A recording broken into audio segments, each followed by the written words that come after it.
এক নিম্নচাপের প্রভাব কাটতে না কাটতেই বঙ্গোপসাগরে নতুন করে নিম্নচাপ সৃষ্টি হয়েছে। এই নিম্নচাপের ফলে সৃষ্ট বৃষ্টিতে চট্টগ্রামের নগরীর বিভিন্ন নিচু এলাকায় জলাবদ্ধতার সৃষ্টি হয়েছে। এ বিষয়ে বিস্তারিত জানাতে চট্টগ্রামের পাঁচলাই সুবৌদ্ধ মন্দির এলাকা থেকে সরাসরি যুক্ত হচ্ছেন চট্টগ্রাম প্রতিনিধি মনিরুল ইসলাম পারভেজ।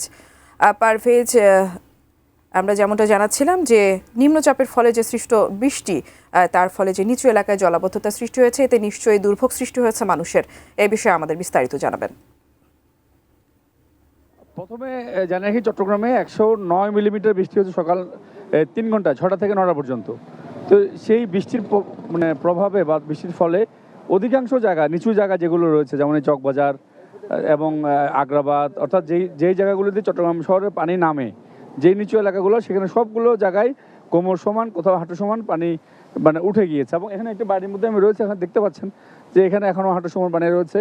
এবং এই বাড়িটিরও অনেক ক্ষয়ক্ষতি হচ্ছে। যে বাড়ির, আপনি তো এইখানকারই, আচ্ছা, আপনাদের কি ক্ষতি হচ্ছে বা কতক্ষণ এই পানিগুলো থাকে? গাড়ি প্রায় থাকে। তো এখন আমার মেশিন যদি ঠিক না থাকে, তাইলে মনে করেন 2-3 দিন থাকবে।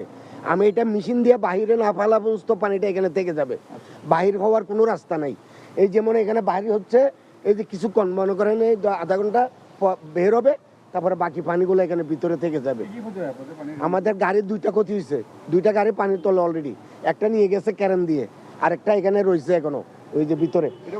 বৃষ্টি হলে পানি উঠে? হ্যাঁ, বৃষ্টি হইলে পানি উঠে। শুনছিলেন একজনকে আমি একটু যুক্ত করে নিয়েছিলাম, উনি যেমনটি বলছিলেন। শুধু এই চিত্র এখানকার নয়, চট্টগ্রামের অধিকাংশ জায়গায় যে নিচু এলাকা যেগুলো রয়েছে, সেখানে এরকম অনর্গল বৃষ্টি হলে সেখানে পানি উঠেই। অবশ্য পানিটি বেশিক্ষণ থাকে না, এটি আমরা জলজট বললেই হবে, জলাবদ্ধতা বলা ঠিক হবে না, কারণ পানিটি উঠে আবার কিছুক্ষণ পরে কিন্তু নেমে যাচ্ছে। এইরকম একটি চিত্র রয়েছে। আর সকালে যখন টানা বৃষ্টি হয়, তখন অফিসগামী কিছু মানুষের একটু দুর্ভোগ পোহাতে হয়। এটি আসলে এই নিচু এলাকায় যারা বসবাস করে তাদের আসলে এই চিত্রটি রয়েছে।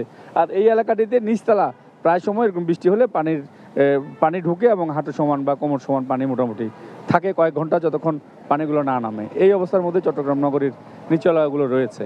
তো আমার কাছে আপাতত এই জলজট নিয়ে আসলে এখান থেকে এতটুকুই রয়েছে।